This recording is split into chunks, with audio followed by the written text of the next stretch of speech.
Hello everyone, welcome to Shatabdi junior সরোবর। আজকের চারটের ক্লাসে আমি তোমাদের স্বাগত জানাই। কয়েকদিন আমি একটু অসুস্থ থাকার কারণে এই চারটের ক্লাসটা তোমাদের করাতে পারিনি। যে ক্লাসটিতে আমি তোমাদের সাথে সাধারণ বিজ্ঞানের কিছু কমনযোগ্য প্রশ্ন উত্তর আলোচনা করব, যেগুলো তোমাদের আপকামিং কম্পিটিটিভ এক্সামসের জন্য ভীষণভাবে ইম্পর্ট্যান্ট। তাই বলবো স্কিপ না করে শেষ পর্যন্ত দেখো, কমন অবশ্যই পরীক্ষায় পাবে। প্রথম প্রশ্ন কি বলেছে, ইডেমা কি, বা প্রশ্ন থাকতে পারে ইডেমা বলতে কি বোঝায়। উত্তর কি হবে দেখে নেব। উত্তর হচ্ছে দেহ কলা স্থানে তরল সঞ্চিত হয়ে ফুলে উঠলে তাকে ইডেমা বলে। মানে দেহ কলার যে স্থান রয়েছে ওই সমস্ত স্থানগুলিতে যখন তরল জমাট হয়ে যায় এবং ফুলে যায় তখন সেটাকে বলা হচ্ছে ইডেমা। বুঝতে পারলাম? আগেই বলেছি এখানে অপশান থাকবে না, শুধুমাত্র কোশ্চেন আর আনসার আমি শেয়ার করব। নেক্সট প্রশ্ন, 2 নম্বর প্রশ্ন, গ্লুকোমা রোগটি কোন অঙ্গের সঙ্গে সম্পর্কিত? মানে মানবদেহের কোন অঙ্গের সঙ্গে এই গ্লুকোমা এই রোগটি সম্পর্কিত, কোন অঙ্গে এই গ্লুকোমা রোগটি দেখা যায়? সঠিক উত্তর হবে চোখ। মানুষের যে চোখ রয়েছে, মানে আমাদের যে চোখ রয়েছে, চোখের সঙ্গে সম্পর্কিত গ্লুকোমা রোগটি, যেটা চোখে সাধারণত দেখা যায়। ঠিক আছে, তাহলে চোখ হচ্ছে উত্তর। নেক্সট প্রশ্ন চলে যাব আমি, কোনটি কাণ্ড জাতীয় সবজি? কাণ্ড জাতীয় সবজি কোনটি? এখানে দেখো অপশান থাকলে তোমাদের প্রশ্নটা বুঝতে সুবিধা হবে। কাণ্ড জাতীয় মানে হয়তো কিছুগুলো দেওয়া থাকলো, তার মধ্যে থাকলো যে কোনটি হচ্ছে কাণ্ড জাতীয় সবজি, এটা থাকলো। এখানে অপশান নেই, উত্তর হচ্ছে তোমার অ্যাসপ্যারাগাস। বা প্রশ্ন যদি থাকে যে অ্যাসপ্যারাগাস অ্যাকচুয়ালি কি, তখন হবে এটি হচ্ছে এক প্রকারের কাণ্ড জাতীয় সবজি, যেটা হচ্ছে অ্যাসপ্যারাগাস। ঠিক আছে, নেক্সট, ডেলিকেসেন্স বলতে কি বোঝায়? ডেলিকেসেন্স আমরা কোনটিকে বলছি, বা ডেলিকেসেন্স বলতে কি বোঝায়?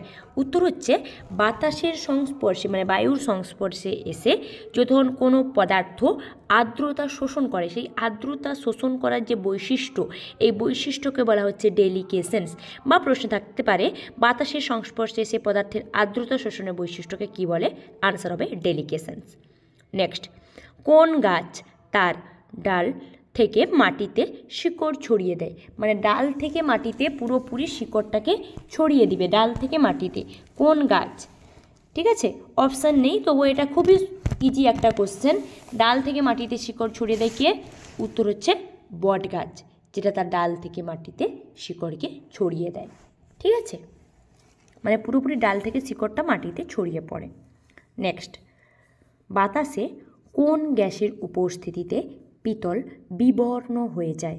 কোন গ্যাসের উপস্থিতিতে বা কোন গ্যাসের উপস্থিতির কারণে পিতল বাতাসে বিবর্ণ হয়ে যায়, রঙহীন? তাই তো, মানে বিবর্ণ মানে রঙহীন নয়, রঙটা ফ্যাকাশে হয়ে যায়। উত্তর হচ্ছে তোমার হাইড্রোজেন সালফাইড, যেটা হচ্ছে পচা, যে গ্যাসটার গন্ধ পচা ডিমের মতো, যেটা হচ্ছে তোমার উপস্থিতিতে পিতল বিবর্ণ হয়ে যায়। নেক্সট, বৈদ্যুতিক বাল্বে কোন গ্যাস ভরা হয়? বৈদ্যুতিক বাল্বে কোন গ্যাস ভরা থাকে বা কোন গ্যাস ভরা হয়ে থাকে বৈদ্যুতিক বাল্বে? প্রশ্ন থাকলো যে বৈদ্যুতিক বাল্বে কোন গ্যাস উপস্থিত, একই প্রশ্ন। আনসার কী হবে? আনসার হচ্ছে তোমার নাইট্রোজেন, যাকে আমরা এন লিখে প্রকাশ করি, যার আণবিক সংকেত হচ্ছে তোমার N2, যেটা হচ্ছে বৈদ্যুতিক বাল্বে যে গ্যাসটা ভরা থাকে। ঠিক আছে, নাইট্রোজেন গ্যাস। আচ্ছা, পরের প্রশ্ন আমি চলে যাব, 8 নম্বর প্রশ্ন, ব্রোমিন হলো এক ধরনের, ব্রোমিন অ্যাকচুয়ালি কি? ব্রোমিন তো একটা ধাতু, তো এক ধরনের এটা কি? এটা হচ্ছে তোমার লাল তরল। ব্রোমিন হচ্ছে এক প্রকারের লাল তরল, ঠিক আছে, যেটা সাধারণ উষ্ণতায় বা সাধারণ অবস্থায় তরল অবস্থাতেই থাকে, যেটা হচ্ছে ব্রোমিন, যেটা হচ্ছে এক প্রকারের লাল তরল, যেটাকে আমরা BR লিখে প্রকাশ করে থাকি ব্রোমিনকে। নেক্সট, কোন ধরনের কয়লায় মূল উদ্ভিদ উপাদানের স্বীকৃত চিহ্ন রয়েছে? কোন ধরনের কয়লায়? কয়লার যে প্রকারভেদ রয়েছে, দেখো প্রকারভেদগুলো দেওয়া রয়েছে। মূল উদ্ভিদ উপাদানের স্বীকৃত চিহ্ন রয়েছে। উত্তর কী হবে? উত্তর হচ্ছে পিট। সঠিক উত্তর হবে পিট, মানে পিট কয়লায় মূল উদ্ভিদ উপাদানের স্বীকৃত চিহ্ন রয়েছে। পিট হচ্ছে সঠিক উত্তর। পরের প্রশ্ন,